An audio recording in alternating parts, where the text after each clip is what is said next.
I had been in a very dark place for a very long time. My spirit guides had been trying to get my attention for years. They were now urgently begging me to wake up.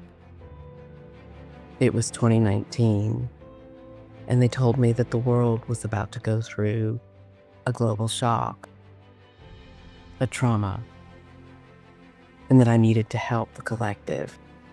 But first, I had to finally help myself.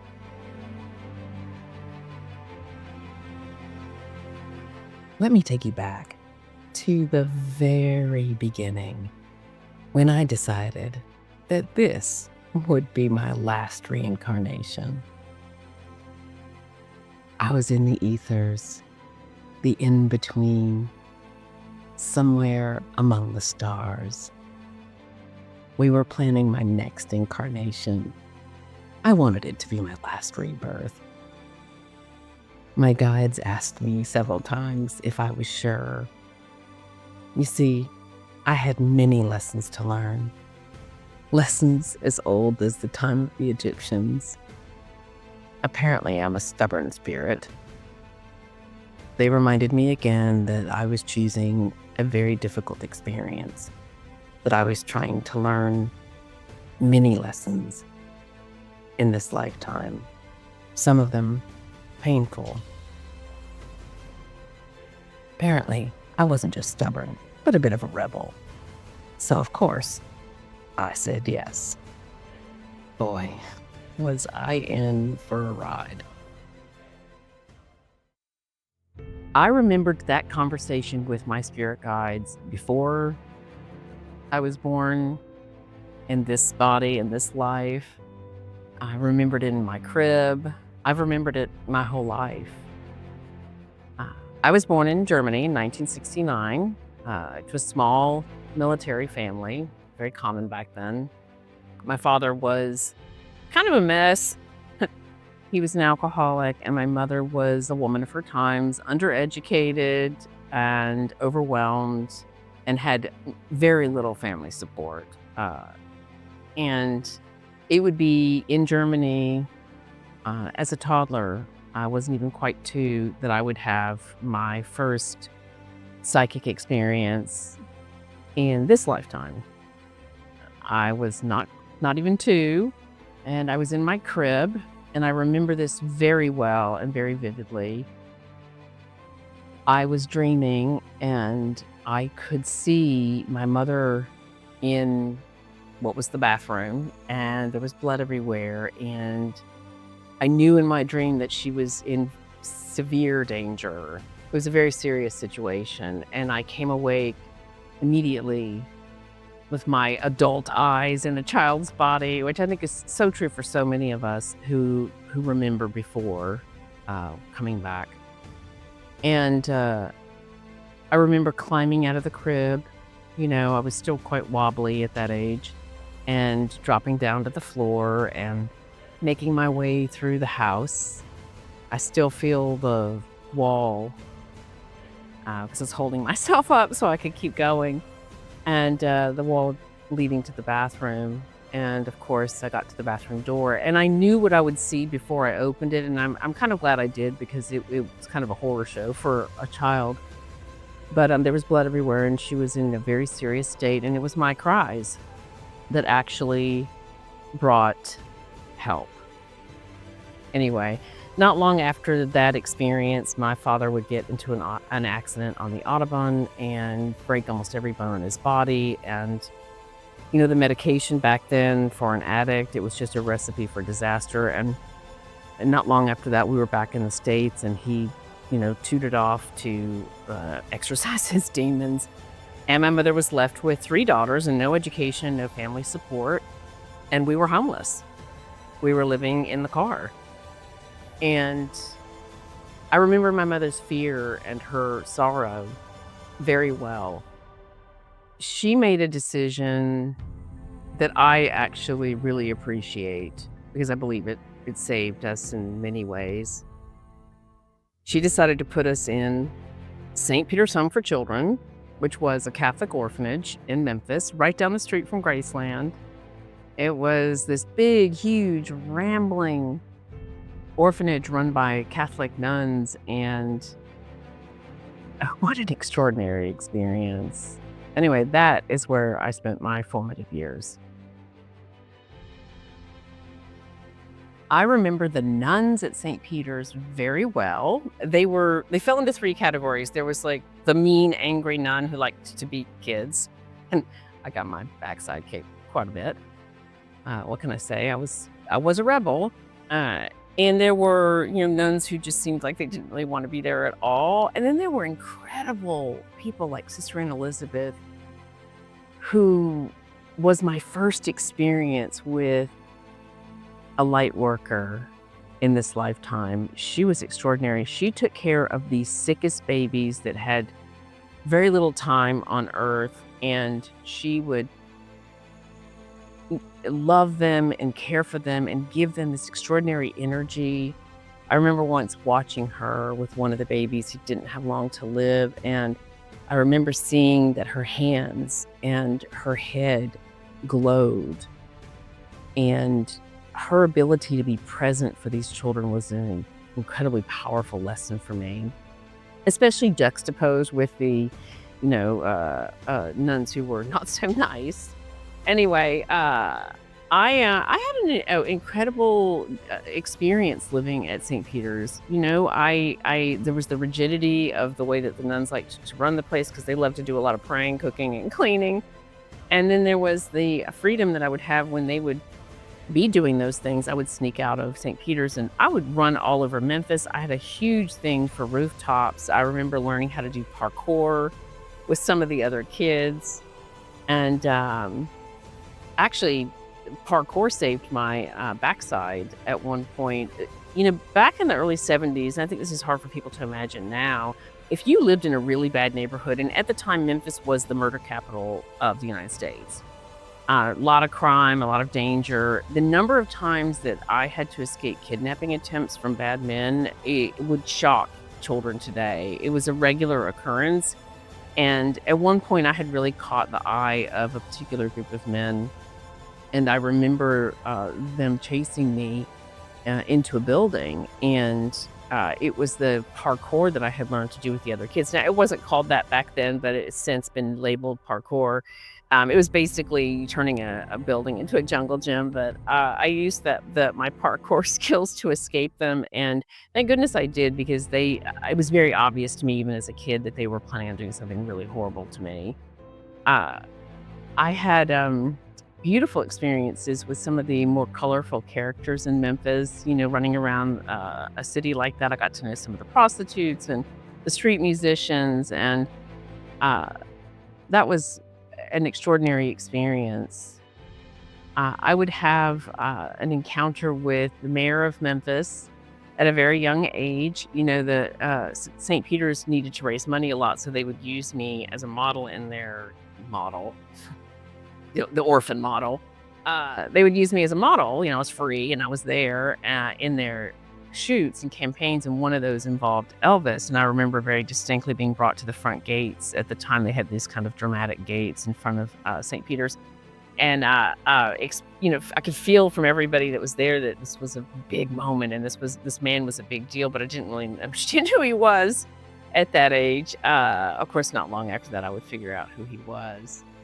But it was an extreme experience. I was in one building, my sister was in another, and my youngest sister couldn't stay at St. Peter's for long because she was too young, so she lived with my mother. I think the most powerful experience that I had at St. Peter's would be a psychic experience that I had. Again, something that happened in my sleep, and I have always understood that it was a psychic experience that my spirit guides were helping me with. Orphanages and places like that, they can be attractive to people with bad intentions. And I remember going to sleep one night in my room, and I was awoken by a dream of very bad men coming to St. Peter's. And I remember seeing them enter the building, in my dream, and I came awake and I knew that I needed to hide. And I wanted to save other kids too, because I didn't want any, I wanted to save as many of the kids as I could. And so me and some of the other children communicated with our eyes, with our energy, telepathically, and we hid. I'm getting chills all over my body. And we hid, and thank goodness we did, because what those men were coming there to do was as bad as you can possibly imagine. And it wouldn't be the only time they would come there. I remember not long after that, I came awake again, having that same experience where I saw them entering the building, and I came awake and I was terrified. I really was. Even though I had the eyes and energy of an adult, I was tiny. And again, the kids and I organized. There were two kids in particular that I remember being very helpful in our efforts to get as many kids hidden as possible. And we were the ones that really communicated the most with our telepathy. Anyway, we hid in these bathrooms. They had these high tubs in the bathrooms at St. Peter's. The nuns wanted to be able to stand and bathe the kids. And so they were these really giant tubs. And I remember laying in the bottom of that tub and hiding there and trying really hard not to think about what was happening to some of the other children. Anyway, I kept reminding myself that I had chosen to be here, that there were lessons to learn, that I could do what I could to help, but that I had decided that I would come here and learn as much as I could. And so I used those years in the orphanage to try to ask questions, to develop myself, to learn as much as I could. And it would come in very handy later on. A lot of the questions I asked, a lot of the spiritual experiences I had, they were very fundamental in giving me the tools to survive later on. By the late 70s, my mother finally was able to get us back. She proved to the state that, she had a job and a big enough apartment and had a good future ahead of her. And so finally, the whole family was back together. We hadn't been together since we were living in the car when I was really young. And now all of us were living in a small apartment in Memphis, Tennessee. My mother was working all the time. And I remember being very aware that we were trying to figure out how to live as a family. But it was awkward. My mother was overwhelmed. My older sister was really angry. And my younger sister was very resentful because she went from being, the baby between her and just my mom. And now all of a sudden she had two siblings to compete with. And so it was kind of an awkward time. We tried to make the best of it, but there was a lot of turbulence under the surface. I was very perplexed by my older sister. When we were living in St. Peter's in separate buildings, at one point I had snuck to see her thinking that she would be really happy to see me, and she wasn't at all. As a matter of fact, I remember being really struck by how happy she was that I had gotten in trouble for sneaking out to see her, and it was her joy at me getting in trouble that really disturbed me, and that did not change when we finally moved into the same household together. She still had that anger, and it made me very afraid of her. I wanted to understand where it came from. I couldn't understand how two kids could be born into the same family and be so different. Anyway, we tried to make the best of it. It was the late 70s, early 80s. MTV was dawning on the scene, and it was about to change things up dramatically. Music, which had always been an important part of my life, took on a newfound importance. And I was really exploring with my spirit guides. I was still speaking to them regularly. They were really helping to guide me towards books and people that would be influential in my life. They were with me when I was meditating, which was something I had understood how to do from the very time I was old enough to sit in easy pose and meditate. And so I was really starting to grow and bloom. The rebellious spirit was raising its ugly head. right about this time, I would have my next like major psychic experience. I had a dream. It was a really strange dream that I was in a very odd kind of hallway, and there were two young girls there that I didn't know, and I was jumping rope in this bizarre hallway in an outfit that I would not normally wear, and I was in roller skates. It was such a distinct dream, and I remember going up onto the roof where I spent a lot of time. Rooftops have always been a big deal for me.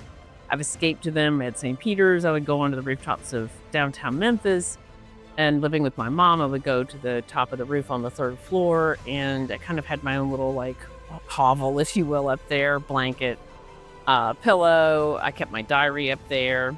I would bring water up there and read and talk to my spirit guides and stare at the sky and have existential conversations with my spirit guides and think about life. Anyway, I went up on the roof and I wrote about the dream that I had, and I've stuffed the diary back in the little box, the metal box that I had kept it in, that was on the roof. And a few weeks went by, and it was my birthday. And I remember getting roller skates for my birthday, which I was really excited about. And they came with a box of donations that the church had gotten, which was kind of common. The church was constantly dropping off donations for the poor Elliots. Anyway, I remember pulling out the clothes, and I came across a really cute kind of outfit. It was very frilly, not something I would normally wear.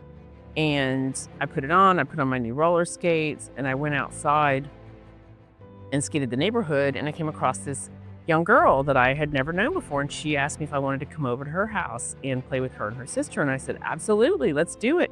So I followed her to where she lived, and they lived in an apartment that had what is called a breezeway, where the mailboxes and the apartment doors face each other. Anyway, she went in to get her sister, and when they came out, her sister was holding a rope, a jump rope. And I remember already getting this really strange feeling, which would become very common if you're an empath or intuitive, you know what I'm talking about already. I just got this very strange feeling of like, this feels very familiar. And they started tossing the rope, and I jumped in there, and I started jumping rope wearing that frilly little outfit and those roller skates. And I remember suddenly being just seized with this almost anxiety, because it was so powerful and it was so distinctive. And I stopped jumping, and I remember looking down at my outfit, and I had to sit down because I was so shocked. And I remember running home, well, skating home, and going to the roof and opening up my diary and reading about the dream that I'd had, and thinking to myself, if I tell people about this, they're going to think I'm crazy. Anyway, I spoke to my spirit guides about it, and they told me it was natural. And, you know, I was starting to tussle between that innocent, beautiful spirit that came back to reincarnate and this young little girl that was growing up in unusual circumstances with very little role models. And, you know, there was this sort of push-pull that was beginning to take place in my life.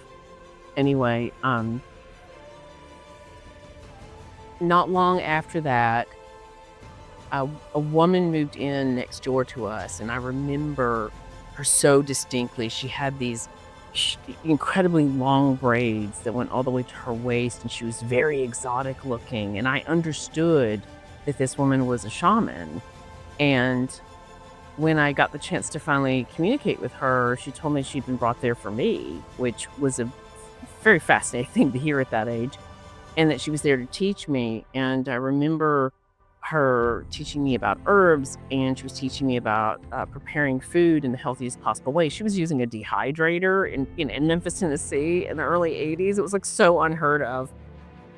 Eating carob and dried bananas, and it was fascinating. And she was a powerful presence and experience at that point in my life, because I was turning 13, And I was really beginning to struggle with this version of me, this young girl who was rebellious and dealing with a lot of strange circumstances, and this beautiful spirit that came to Earth to learn. And so I was doing both. I was trying to remember who I was and what I came here for and learn the lessons that I had to learn. I understood a lot of the challenges that were going on in my life were there to teach me, while simultaneously, being part of the MTV generation and wanting to listen to music and go to rock concerts and be a total rebel.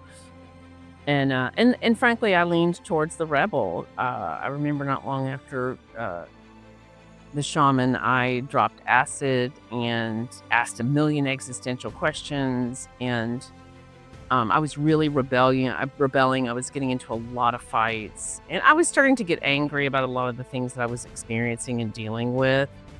There was a lot of danger in Memphis, a lot of unhealthy experiences that definitely came my way. And, I wanted both. I wanted to learn the lessons, but I also wanted to be a teenager. Anyway, this would be one of the most powerful and important years of my life. The summer I turned 13, I got into multiple car accidents, got thrown from a horse, fell from the third floor of a building, had my existential acid moment, and I got into a really serious car accident, which would actually be my next major psychic experience, where I was picking up on the energies of the universe and reading into the future. We were in a big station wagon on our way out to Shelby Farms, which is outside of Memphis. It was like the local beach, if you will.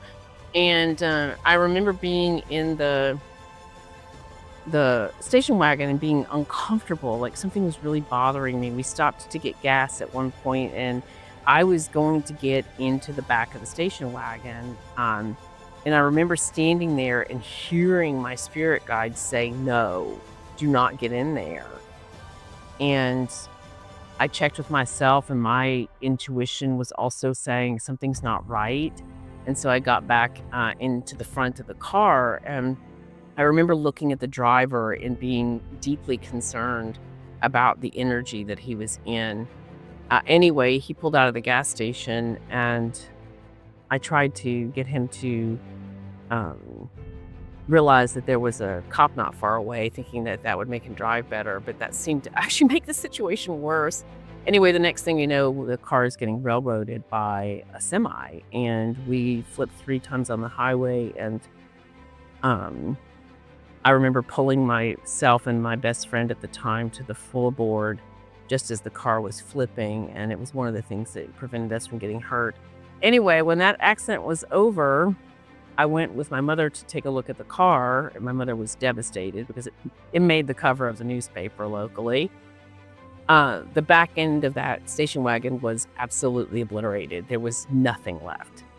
If I had gotten into the back of the station wagon, I would likely have died. My mother sat me down and had that the come to Jesus conversation. She was like, "You're getting in trouble. You're getting in fights. You're skipping school. You got these rock posters everywhere. You're dressing too old for your age or wearing makeup." Like, she was really worried about me. And I was exploring and trying to learn. Anyway, she told me that if I got in any more trouble, she would call the police and let them know that, I was being difficult. Anyway, I went to a party at a friend's house, and I ended up doing things that I wasn't supposed to do and falling asleep, and I didn't wake up for 24 hours. And by the time I did wake up, my mother had called the police and reported me as a runaway. And this will probably come as a surprise to a lot of people, but back then, when kids ran away from home, they actually put you in jail. And so when I got suspended next from school, my mother called the police and told them to come pick me up. And a lot of people have been very critical of my mother for doing this, but I was on a fast road to a really bad place. I was being rebellious. I was trying to do what I came here for while trying to be a teenager at the same time, and I was really wrestling with that. I didn't have a great home life or examples of people to learn from. Anyway, they took me to juvenile prison, and so by the age of 13, I was behind a cell, and I would stay there for a while.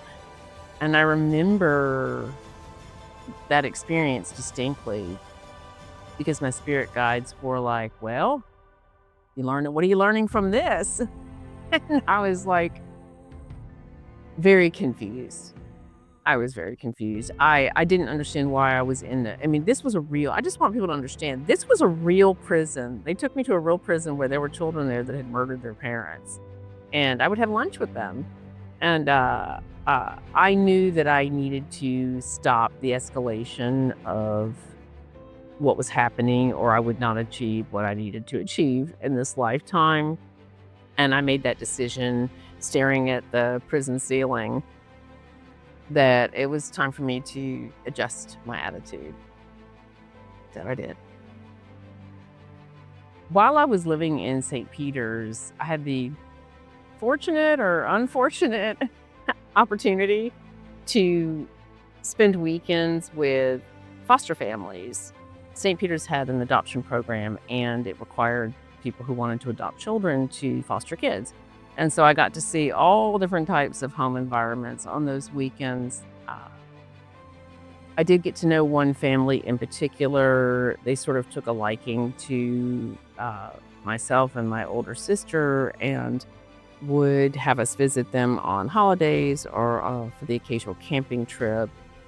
And so they became a somewhat consistent part of my youth and my childhood. When I got out of the juvenile prison, even hearing that sounds crazy, but it is what happened. I came home, and my foster mother, Shirley, who was an incredibly religious woman, was sitting there on the couch, ready to have a very serious conversation with me. I'll be honest with you, it was like seeing Jesus sitting on the couch, because I so was not expecting her to be in my mom's apartment. And she told me that the decision had been made that they were going to try to save me and prevent me from going down this road of rebellion. And then I would be moving out to Collierville, where they lived outside of Memphis. And I was so sort of surprised because I didn't know what was going to happen, but I knew something was coming. I had been feeling it for a while. And I remember being both excited and kind of terrified. Anyway, I packed up my stuff, got on the car with her, and moved to the beautiful, almost Mayberry-esque town of Collierville. Lots of churches on every corner, lots of families who are actually together, lots of safety in terms of the town. And I thought, wow, my spirit guides have saved me. They've given me this beautiful circumstance to live in, and I'm going to really make the best of it. Little did I know that I was in for a very strange few years. This was my high school years. I just wanted to be a normal kid. I wanted to actually go to classes for a change. I had skipped most of school up to this point, but I didn't see the point in going because the teachers were terrible and the schools weren't very good. This was a really great school with a really great reputation, and the kids seemed to really be into learning. So I thought, hey, why don't I give this a try for a change? The only problem with that whole scenario was my home life. My foster father, who I had known most of my life, turned out to be a very bad man. He had a problem with young people, with young women in particular.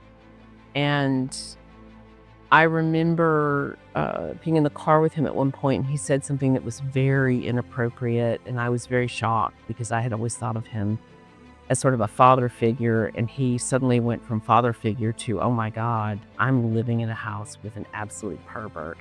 He would turn my high school years into such strangeness.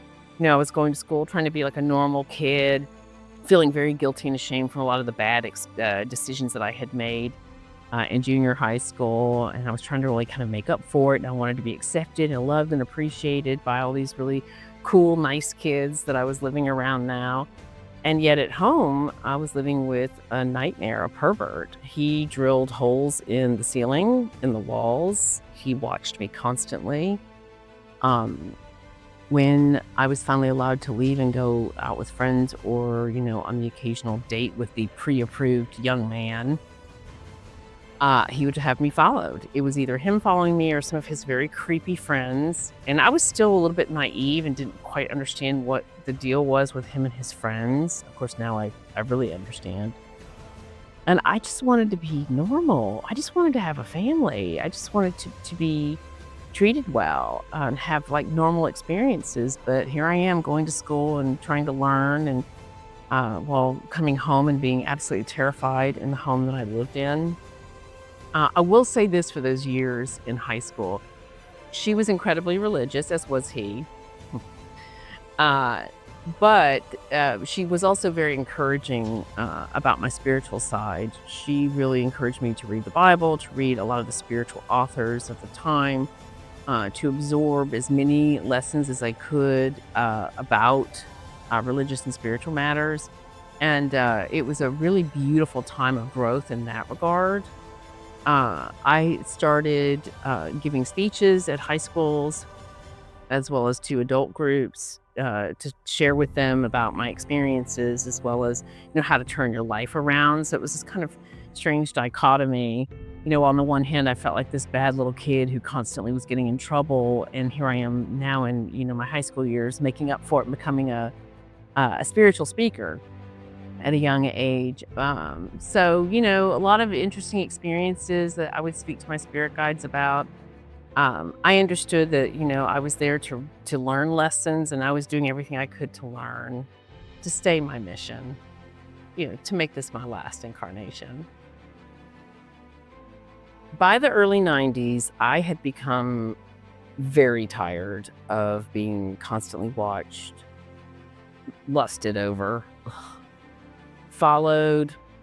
My boyfriends had been threatened. Even one of my bosses was threatened by a detective for inviting me to go bowling. I wanted to be normal. I just wanted a normal life, and I wanted to be able to make decisions for myself. So I made the unprecedented decision, and it was a wild one, to create an alias for myself and just run. I packed my stuff, changed my name, bought a ticket to California in the early 90s, and I took off. And running, well, that would become something of a thing in my life.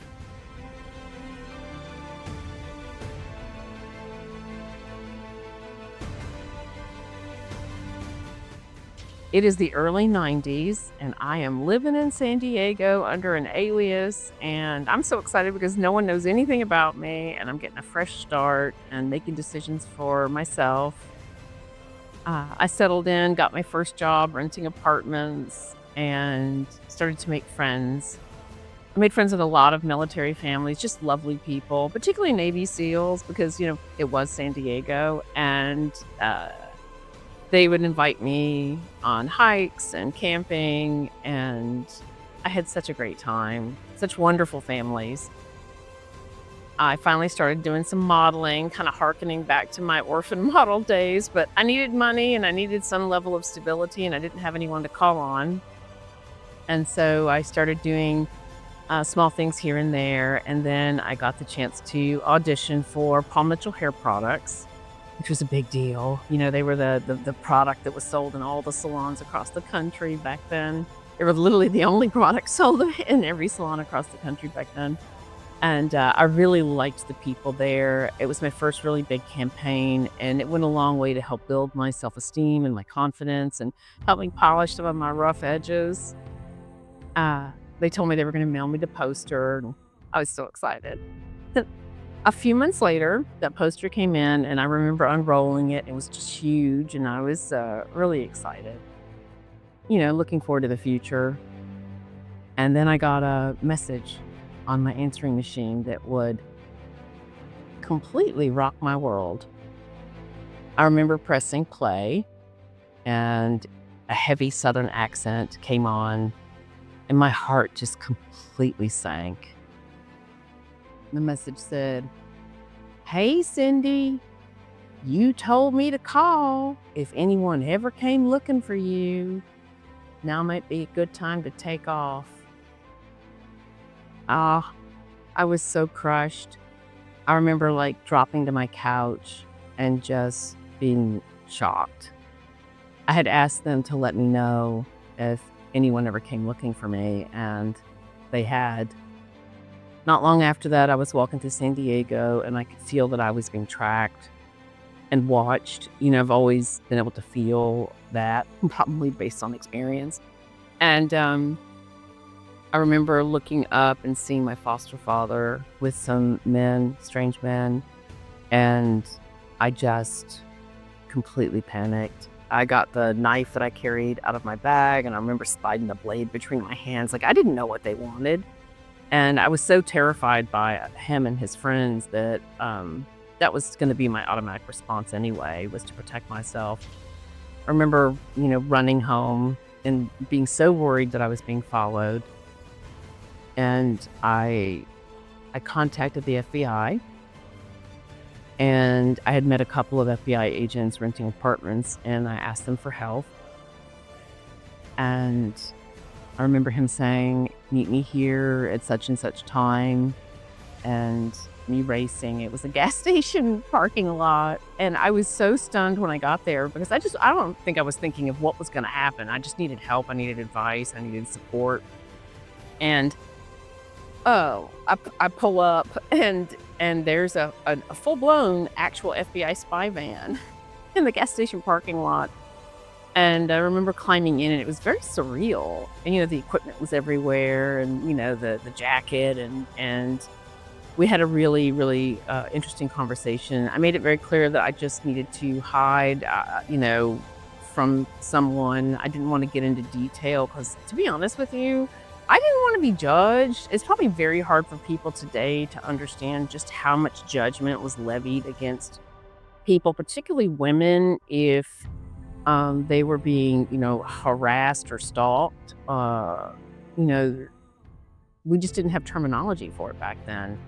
And he gave me some wonderful tips and explained to me what I could do. I let him know I really wanted to have a real life. I wanted to be successful and be part of a community. And so, he filled me full of great advice.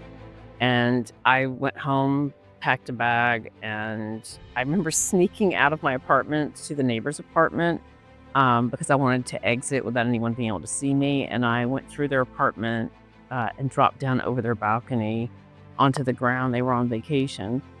And I took off. I changed my name again, and I took off for New York City.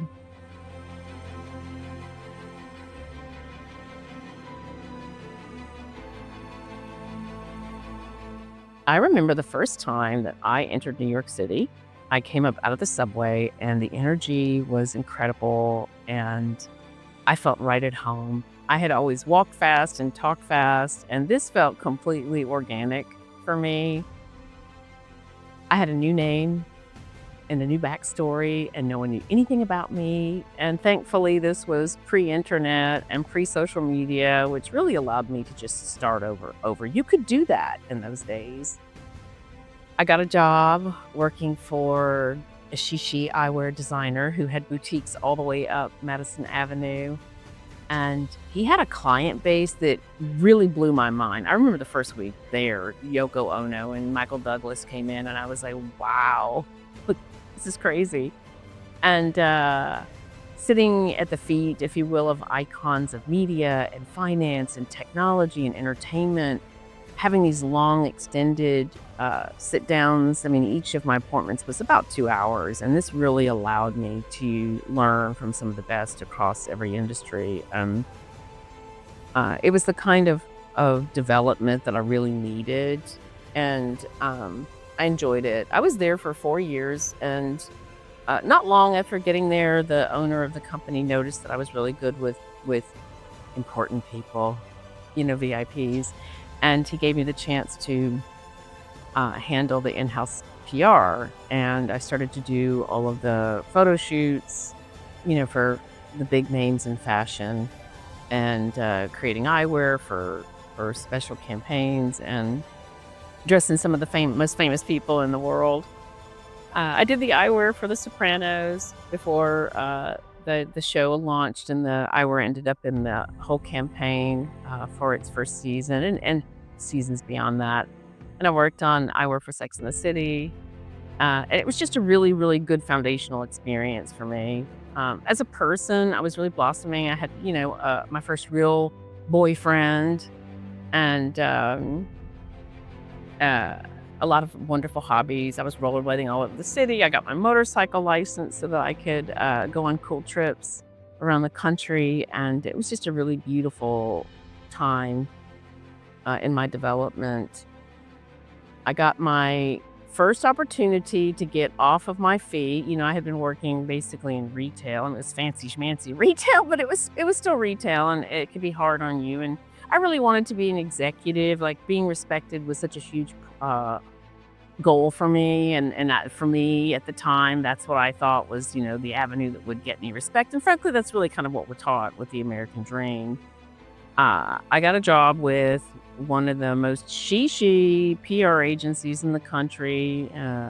She was a real powerhouse, working on the most important events and campaigns in New York, LA, and it was a great experience. I remember my first week there, finding out that the desk that I had been given had just been vacated by an actual princess who had married a billionaire, and my mind was just blown. Like, I didn't even know that princesses were actually a thing at the time. And my boss gave me this binder and said, "Okay, this is your event. Go take care of it. Make sure it's successful." And I looked at the cover, and it was Azzedine Alaïa. He's a French couture. He's the designer's designer. Azzedine Alaïa at the Guggenheim Museum, hosted by Naomi Campbell, Stephanie Seymour. It was the 90s supermodels hosting this event, and this is my first major project, and I was just floored. I remember thinking to myself that first week, like, what has happened to my life? I didn't have a college degree. I still had a bit of a Southern accent. Everybody told me that I couldn't be successful in New York City, and somehow here I was, really lucking out and having a ball. And I had a wonderful time, such incredible experiences for somebody who grew up the way that I did. I went to dinner one night with some of the executives from HBO, and we had such a wonderful conversation about my adventures as a 90s PR gal in New York City that we ended up collaborating on 5 episodes of Sex and the City. And this is at a time when the show was the biggest show in the world. And particularly for fashion and entertainment related people, like, the show was just really massively important. And those collaborations, which were based on my own adventures, helped put 5 of my clients on the map, and pack them every single night for, it would be, 10, 15 years from then, that show would still be having an impact on those clients, which I was always really proud of. And it was that success that earned me this wild portfolio of clients, which included Rockefeller Center, Lincoln Center, and the World Trade Center. It was 2000, and I was high on life and having a ball, and about to start my work on putting the World Trade Center and its amazing event spaces and fancy restaurant at the very top, the windows on the world, on the map. They wanted it to be equally as famous as the other hotels and restaurants and bars that I had worked with, and I was excited about it.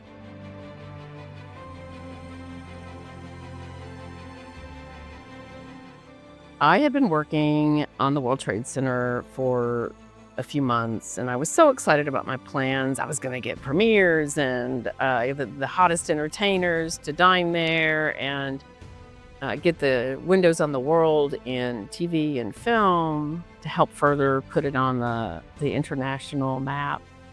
And I was really excited. I had a meeting planned for early that morning in the Windows on the World restaurant at the top of the World Trade Center. And a few days before, my spirit guides were nudging me to push the meeting. And I remember being like slightly irritated, like, really? Like, I've got a lot going on. I was starting to get the ego.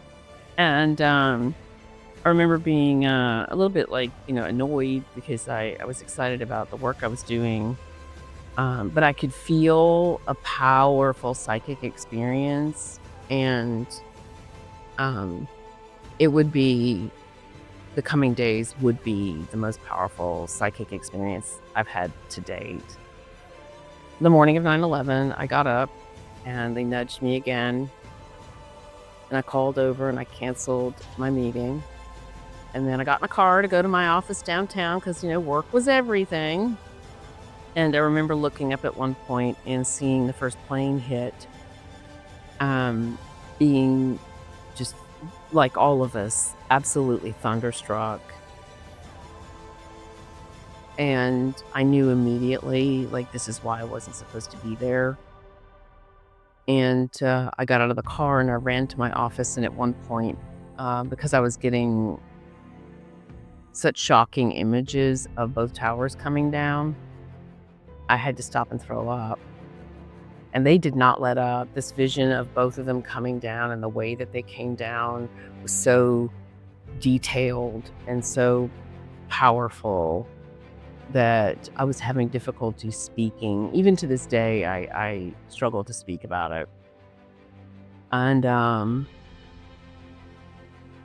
I ran to my office. And I remember coming into our space, our workspace, and everyone was on their computers acting as though nothing was going on. And I started getting mad, and I started yelling at people and saying, this is about to be a massive tragedy, and both of the towers are going to come down. And they were like, girl, are you okay? We know this is your client, but those buildings are built for anything. They're going to be fine. And I understood why people couldn't understand what I was saying. And I didn't want to say I'm getting psychic visions because I hid that part of my life, like so many psychics do.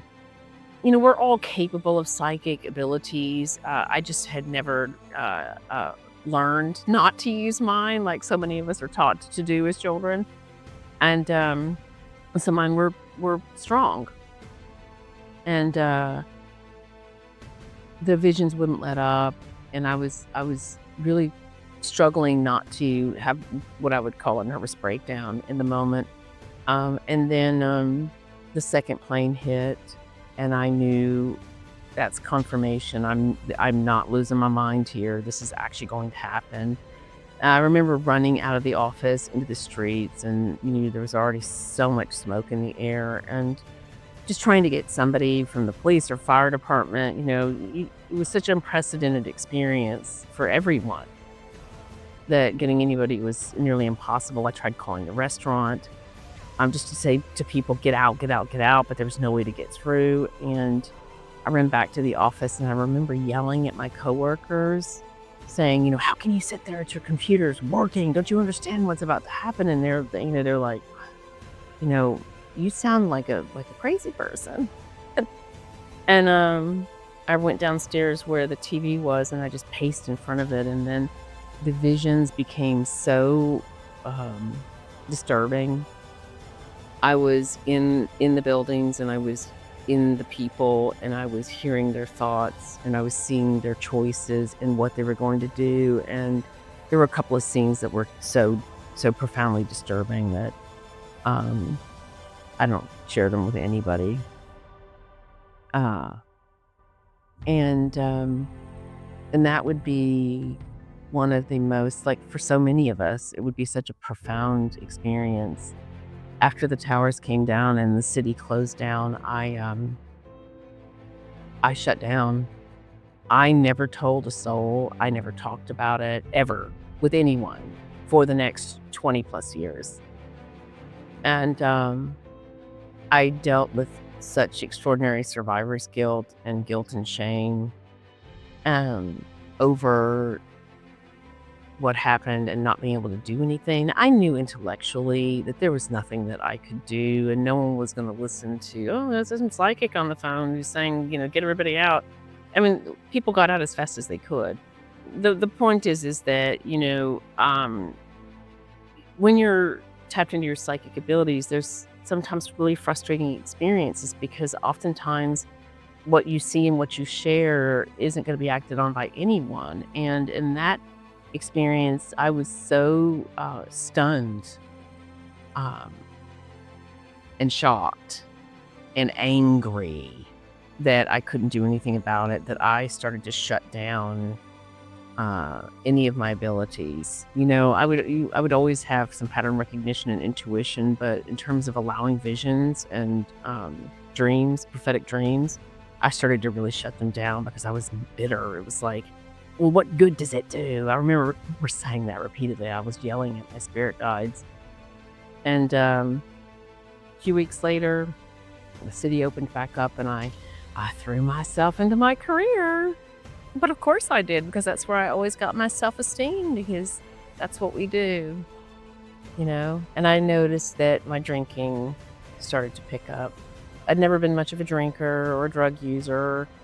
And suddenly I was, tipping a few more martinis back than were absolutely necessary. Yeah, that's what we do when we don't know how to deal with our emotions, when we don't have emotional and mental intelligence. We make low vibrational choices.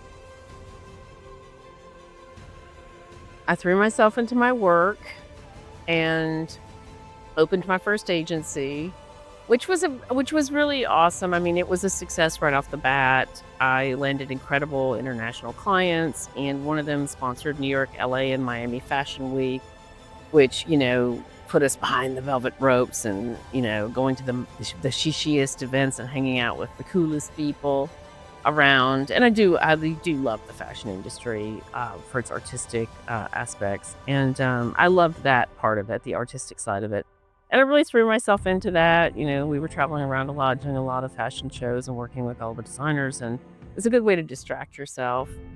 I would really, really particularly enjoy we had landed a really big client, an optical client, international, really huge brand, and they did the eyewear for the astronauts for the space program, and I really enjoyed that. I did hold the only space-related press conference at New York Fashion Week and brought an astronaut to one of the big shows, which I was really happy about. I would have high moments like that, but then, nothing that I ever succeeded at doing sustained itself because it was a bottomless pit that would never be filled with success and results.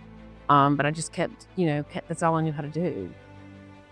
I would be courted by a big fashion house out of Germany they wanted someone who could put the brand back on the map. And I remember asking my spirit guides about it, and they were encouraging me, which I now see, maybe because they saw where this was headed. Oh, if I only knew what was going to happen. I'm not sure if I would have made that decision.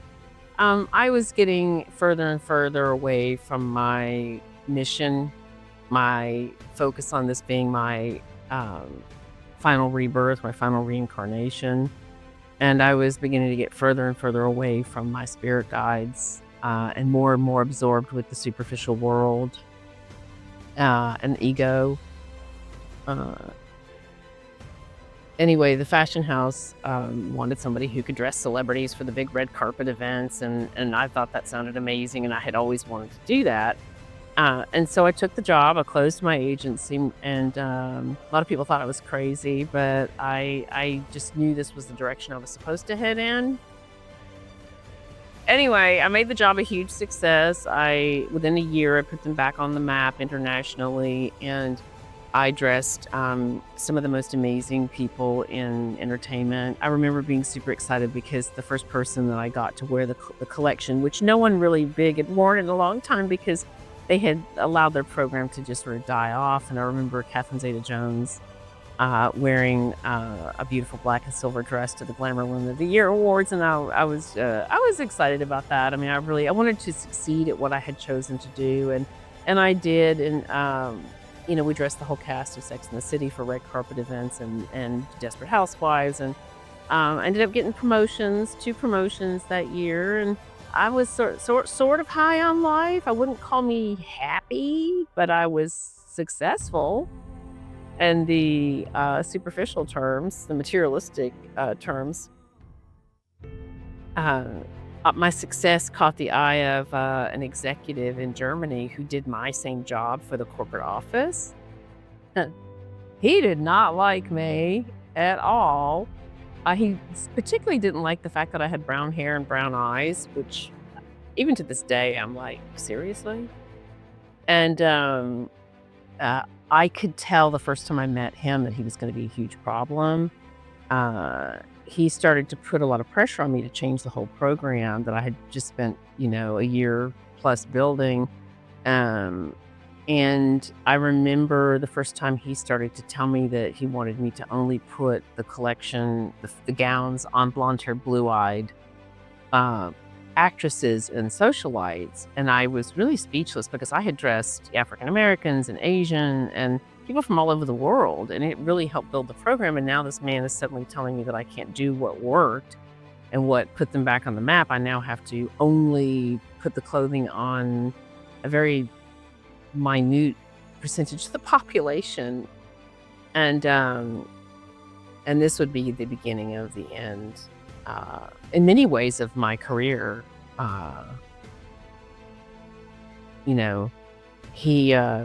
He started to create scenarios and situations that would put me under increasing pressure and almost make it impossible for me to succeed.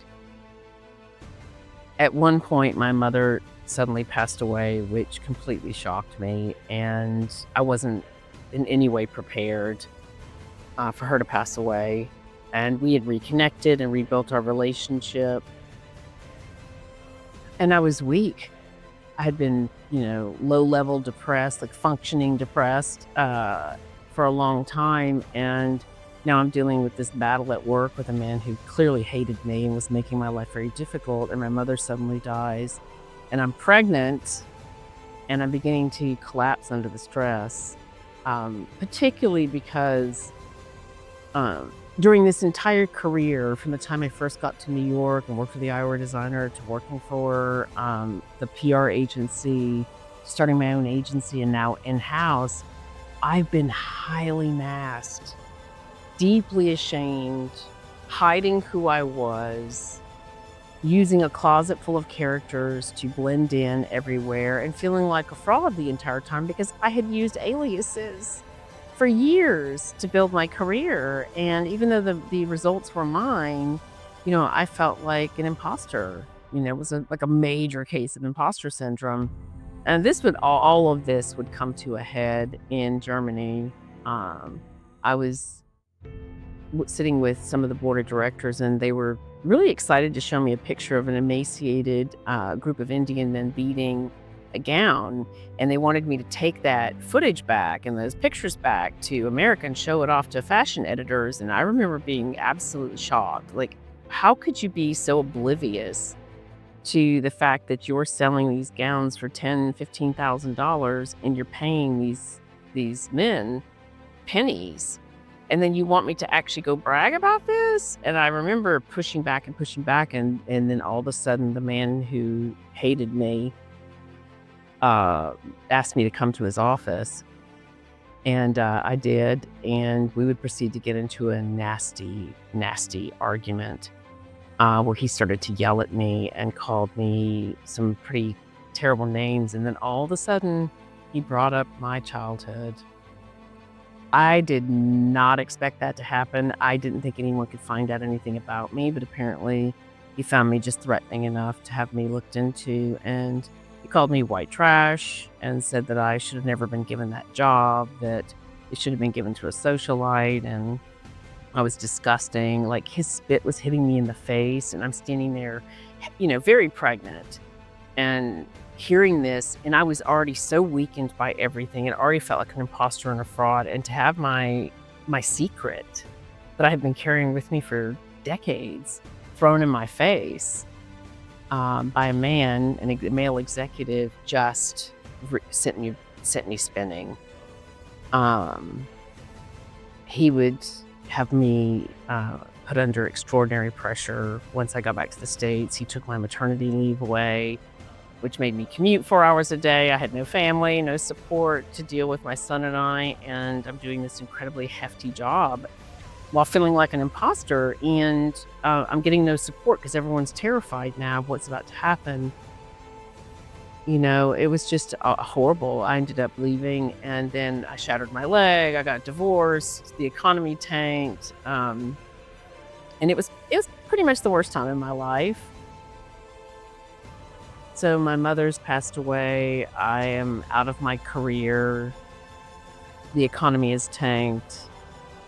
I've gotten divorced, shattered my leg, had a motorcycle accident, and I am just reeling. I had been struggling since 9/11 with drinking, and after that incident with the executive in Germany, I began to drink more and more.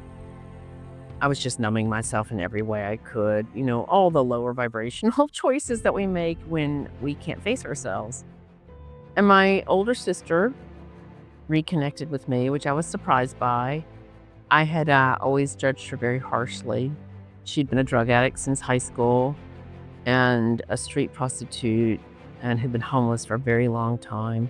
I spent quite a few years trying to rescue her. I remember going into quite a few crack dens in the late 80s and early 90s, which is incredibly dangerous and will change your view of humanity forever when you see just what people are capable of.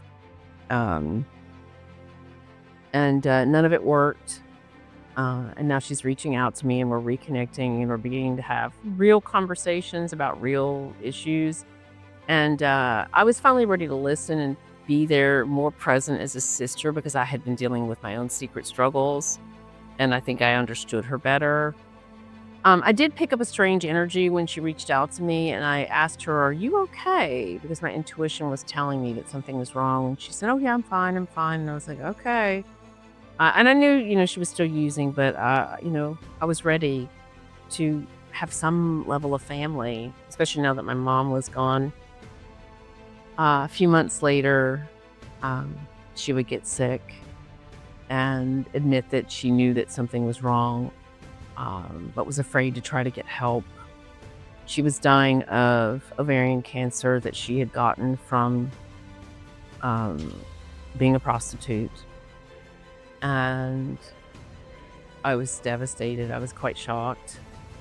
I went back to Tennessee finally after all those years of running. I remember shaking the entire time.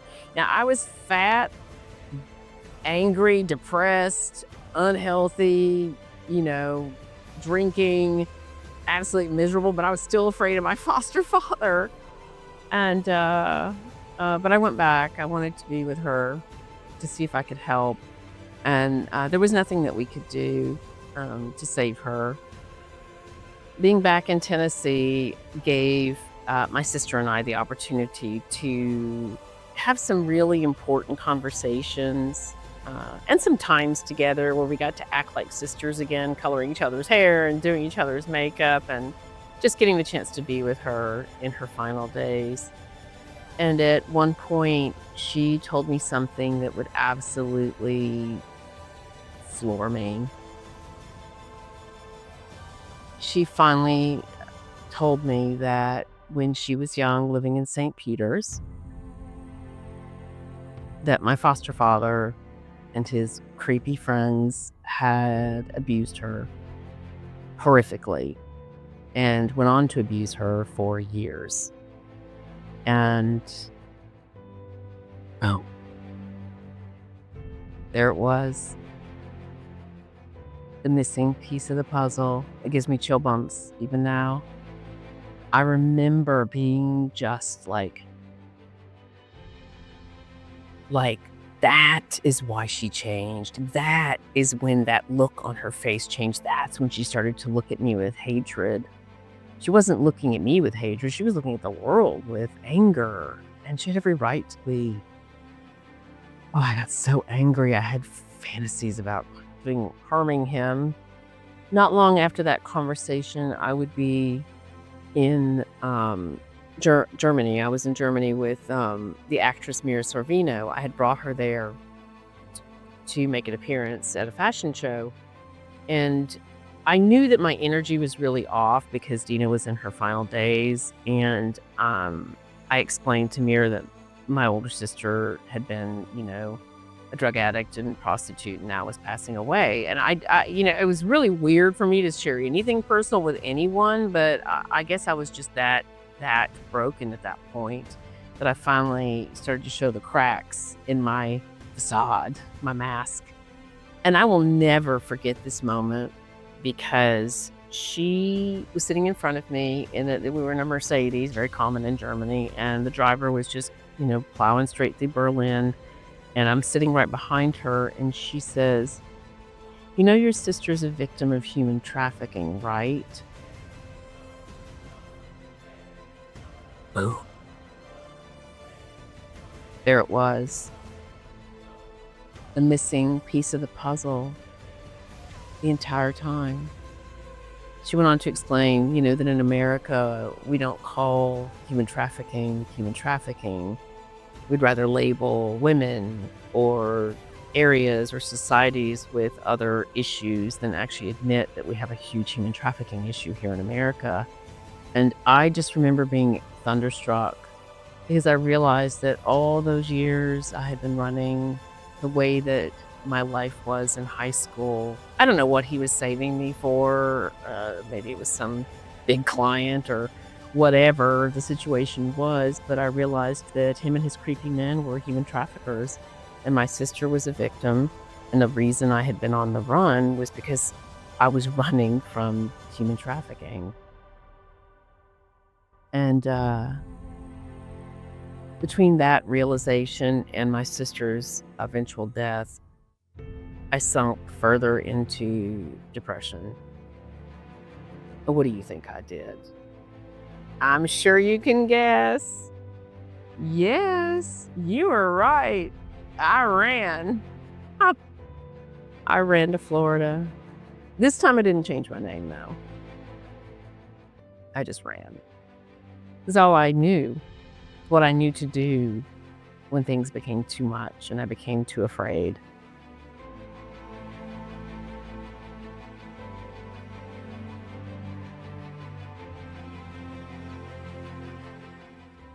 Well, I've now run off to my third city. This time I didn't create an alias. I was no longer on the run from human traffickers. At this point, I was definitely on the run for myself. My sister's death was very traumatizing for me. I really stepped away from my psychic abilities, from my relationship with my spirit guides. It had been like that for a few years, and I sunk into a pretty serious depression. I was very overweight, very angry, very fearful. I was highly masked still. I was absolutely deep down. I was terrified anyone would find out anything about me. And I was really resting in shame and guilt about the bad decisions that I had made. And I just, went into deep rest for the next 10 years. And then finally in 2017, on a subconscious level, I finally began to listen to my spirit guides again. I decided to do an eco-fashion collection to honor the limit of my family. My mother was a huge supporter of investment dressing and manufacturing in America. And my sister was a human rights victim, as a human trafficking victim. And there's a lot of human rights victims in the fashion industry. And so I began the work of designing the collection. I had to first learn how to do technical design, so that took a while. And finally, in 2019, I was ready to put this collection together and to launch it. I was nervous because I knew that I would have to start sharing something about myself as the designer. I was so uncomfortable. And all of a sudden, I had one of the most powerful psychic experiences that I had had in a long time. And that was that I foresaw that we were going to be closing down as a country and that the world would be shutting down, basically. And I had this conversation with my spirit guides where they were explaining to me that we were entering an unprecedented time in human history, and that this situation afforded us this incredible moment to raise human consciousness, and that the collective would need as many people, light workers, healers, as possible to help humanity. And I went to my investors and my vendors, and I was like, "We got to get this collection in." And I explained to them that the country's going to close down. And of course, everyone thought I was, "Ooh, you doing okay over there, girl?" I was like, "No, I need my collection." And you know where this is going, right? Of course, I didn't get my collection because I needed failure more than anybody in the world in my work life. The escape into my work life and the success in my work life is probably the thing. It kept me moving forward. In many ways, it saved me, but it also had become something that was keeping me sick. And it was this moment of unprecedented failure where I was unable to get my collection, and the manufacturers just shut their doors and put a lock on it.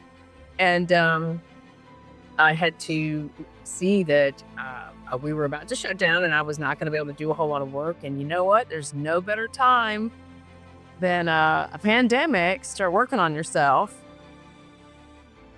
My spirit guides came to me again and said, we need you to really start the work. Uh, this is a beautiful opportunity for humanity to raise its consciousness across the planet, and we need it because of the age that we're entering. We need as many people across the planet as possible to be in higher vibration, to have higher consciousness, because not only will they help raise the entire planet up, but it's going to help prepare us to deal with the unprecedented times we are entering.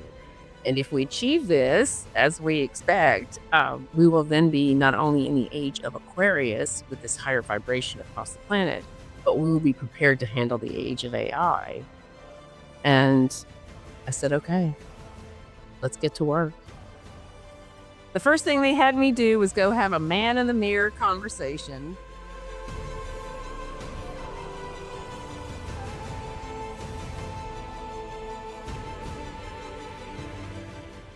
My spirit guides had me go to the bathroom and look myself in the mirror. They wanted me to look in my own eyes, something I hadn't done in forever. And I did. I looked deeply in my eyes. I saw the unhappiness. I saw the guilt, the shame, and the healing that needed to take place. And I remember touching the mirror and crying like I just bawled. I almost never allowed myself to cry. And I used to actually be proud of that, but I never cried. Nothing wrong there. And I just allowed the tears to run down my face, and I allowed the anger, the fear, the anxiety, the shame, the guilt to begin to come to the surface. And then they had me go get on my porch. It was time for something very important. I had something to do. When I was young, I asked my mother, how does somebody remember everything? And she said, you can't. And I was like, well, I'm going to. And I figured out that if I built a mansion in my mind, and of course I now know about memory palaces, but I didn't know this as a kid. I built a mansion in my mind. In the different rooms in the mansion, I stored different memories, and I would put the memories that I wanted to keep in boxes and label them, and I would put them on shelves, and every once in a while I would take them down, and I would take the memory out, and I would really re-enjoy it, and I would put it back in there and put it on the shelves. And this went on for years and years and years. And then eventually I became so deeply ashamed and guilty of the mistakes that I made. I put a lock on Memory Mansion, and no one was getting that open because I didn't want anyone knowing anything about me. And it was time for me to break the lock on Memory Mansion and to speak about all the things that I had never told anyone about. All of it, going all the way back before I came here through to now. Yeah. It was time. So I went out to the porch. I was surrounded by my spirit guides, my angels, ancestors, my higher self, the God of my understanding. I went out on the porch. They surrounded me. The sky was absolutely magnificent. The air was magical, and I began to rock, and my eyes began to move, like down, back up, back down, up. And they moved in this box, and all of a sudden, the lock broke, and the memories began to just pour out of me, and I began to speak about everything I had never allowed myself to speak about. No one who had ever known me for even a few years, even people who'd known me for 20 years, knew absolutely nothing that I had ever mentioned. They knew almost nothing about me other than the memories that we created together. And I finally allowed myself to have those conversations. And this process went on for almost a week. I would go to bed and get up in the morning and start all over again, go to the porch, I would start rocking, my eyes would move in a box. I would speak more, pour it out, cry, get angry, laugh. And at the end of the week, I was exhausted and I went to bed and I slept for the first time in decades. Really slept. And when I woke up in the morning, I felt magical. I mean, I was burnt out and I was demasking, and my executive function was just shot. But I felt like a teenager. I was so excited about life again. I could not wait to figure out what did I want to do with my hair? What kind of makeup did I want to wear? What did I want to read? What kind of movies do I want to watch? What kind of music do I listen to? Because I was always whatever the environment called for, whatever I thought was most appropriate. I had a closet full of characters I had been using since childhood, and it was time to just burn that whole closet down and figure out who I was. Well, I think so many of us go through that in this process of discovering who we are. And then I began simultaneously with that personal journey, my spiritual journey began to truly unfold. My spirit guides brought solfeggio frequency music and books and videos and gurus and the most incredible people into my life. It was magical. The way that it happened, the synchronicities were going off the charts, and I began to come alive. It was extraordinary. I started to walk and I began to see nature again. I saw the moon for the first time in years. I smelled the grass. There were dragonflies, butterflies, birds, beautiful big herons and eagles. And I was electric with it. I suddenly started to play music and do pottery and paint again, and got my camera out, started taking 35mm pictures of all these beautiful birds. And I just allowed myself to unfold like so many of us do when we're on our spiritual journeys. And I began to connect with people all over the planet. There were millions of us all over the planet who were having these extraordinary spiritual experiences. We were part of this phase of people who were going to help raise the vibration of the planet, and we began to all connect with each other, and I developed this amazing soul family. And I began the shadow work, the real work, to deal with the epigenetic trauma, my own as well, to heal that, to create new practices in my life, to practice new practices in my life, to climb the scale of consciousness. Hawkins scale consciousness became a major tool for me at that time, and I used it as a way to track where I was at and catch myself before the patterns kept repeating themselves. I realized that our thought habits, which are gifted to us by our family, our community, our churches, those create our mental state. Our mental state creates our emotional state, energy and motion. Emotion is the frequency and vibration that we're at based on those thought habits, and that's our lived experience in that given moment. It was really understanding that process that allowed me to really begin to practice being present, to practice a better perspective on my life, regardless of circumstances. And I started to move up the scale towards, joy and love, leading with love. And I got healthy, not just spiritually. I began to work out, and I fasted for a long time and drank water, and I began to heal a lot of the complex issues that happen when we deal with a lot of traumas back to back. and my health improved dramatically. It was an amazing experience. And the people that came into my life, what gifts. And the ability to help other people, that's an even better gift. I reconnected with people going all the way back to when I was young in high school, and I didn't know how many people had touched me, and I didn't know how many people I had unknowingly touched their lives along the way, and that journey through my history was beautiful. A funny experience that I had. I was reconnecting with people from high school, and I was logging in, and I saw a picture of me at the Sadie Hawkins dance with a bunch of other people. And funnily enough, within the comments of that feed, there was a whole conversation about the fact that I had died, that I disappeared back in the 90s, and that I had died and no one could see me, and how sad it was. And it was so surreal. I mean, if you've never read about your own death, I recommend it. It gives you a new perspective on life. I thought that was funny. I found out that my foster father had passed away, and I allowed myself to forgive him and his wife, who's now since passed away. And I learned how to be joyful. So, what happened after that incredible healing journey?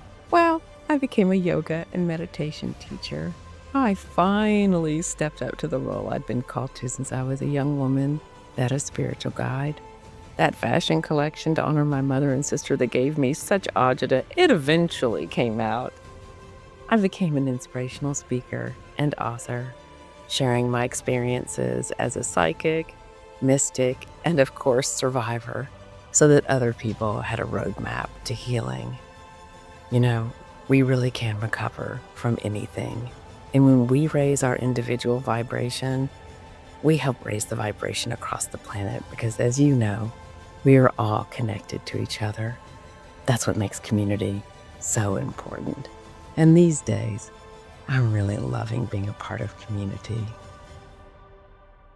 I finally got around to chasing Nirvana again. Only this time, I'm not sure if it matters if this is my last life. I think it matters if I make this life as incredible and helpful to others as possible.